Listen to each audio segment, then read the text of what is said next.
What is going on, guys? My name is Brendan, It's Chris, aka Topher, baby. and we are the Septic Bros.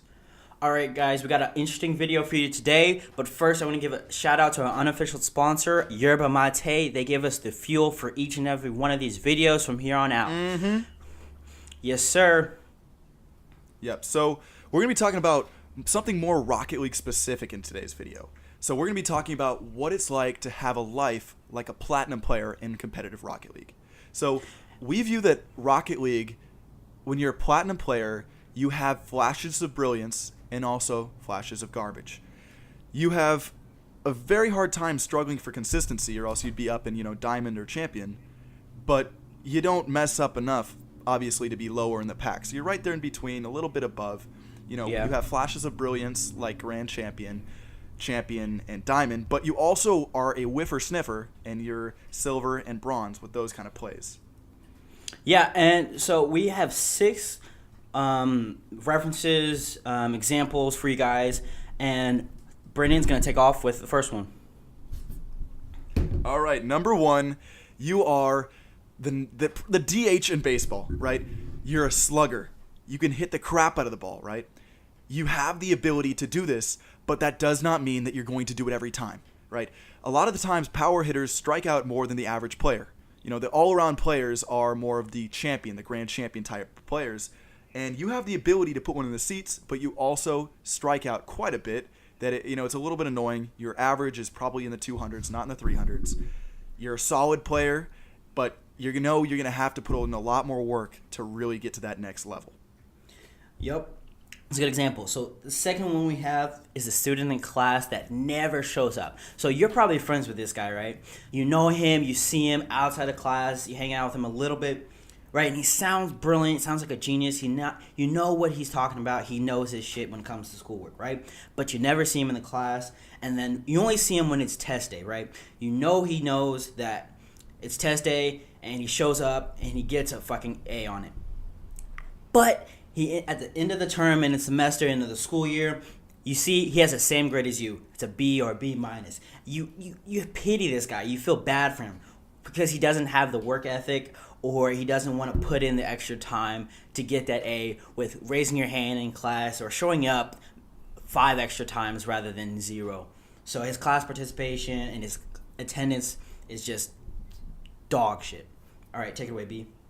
Side note, that student is Topher, but he does not get A's on the test. 100%. That is me. I know my shit, though. All right. Yeah, every once in a while. Number 3, you are a corner boost in Rocket League. If you're a platinum player, you're not always there, right?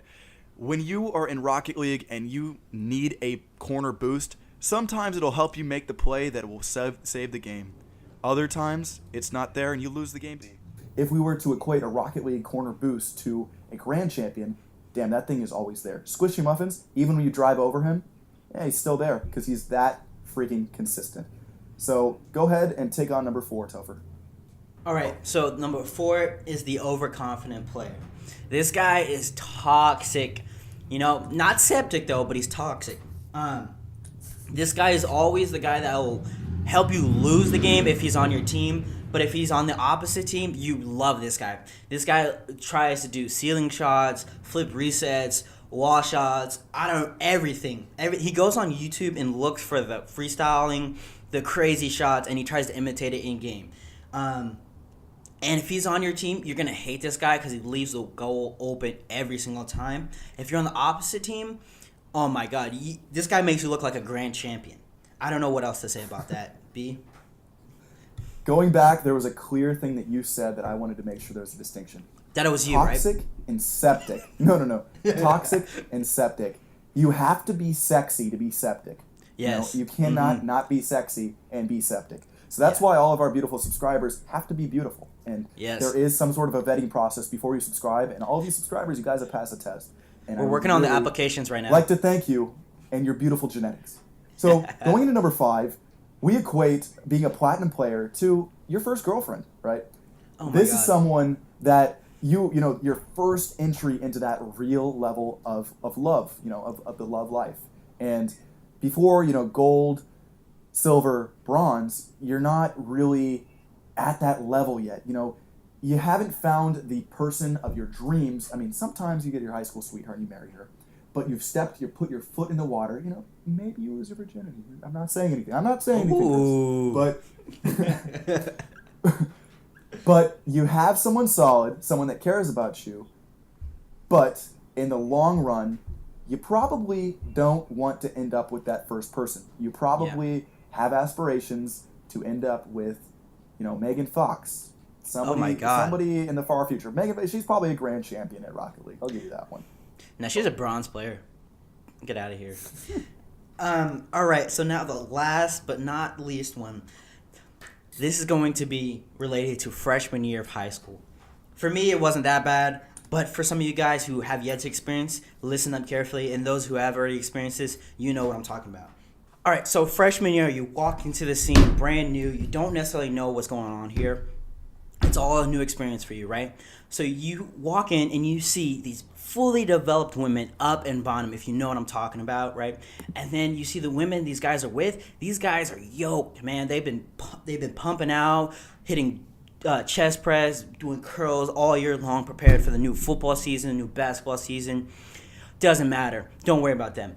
But now for you, everybody sees you as a little dumb child, innocent, not knowing, and a target to be picked on, right?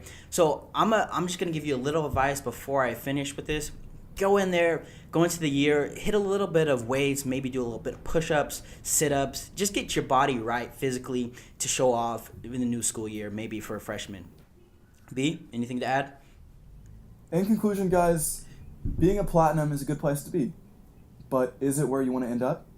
Probably not. I mean, if you're a gold right now, yes, you want to push to platinum. But eventually, you want to be the best of the best. And that's all we're saying here, guys. Giving you guys some metaphors of what it's like to not be the best and strive to be the best. So, the last thing I wanted to say is, if you guys don't subscribe or like the videos, you guys will be a platinum for the rest of your life. You don't want to be that. You really don't. But I know my subscribers strive to be grand champion. They want to be playing against Squishy Muffins in the RLCS. And to be quite frankly, I'm very excited to not be a platinum and to have some of my subscribers carry us when we play in some tournaments and whatnot. We low-key need again, I wanted to say thank you guys again for tuning in. Like I said in the last video, our channel is rapidly growing, and I am very excited to be moving on. And the more people that come in, welcome to the Septic Army. And yeah, have a good rest of your week, guys. Peace. That's Vidonia.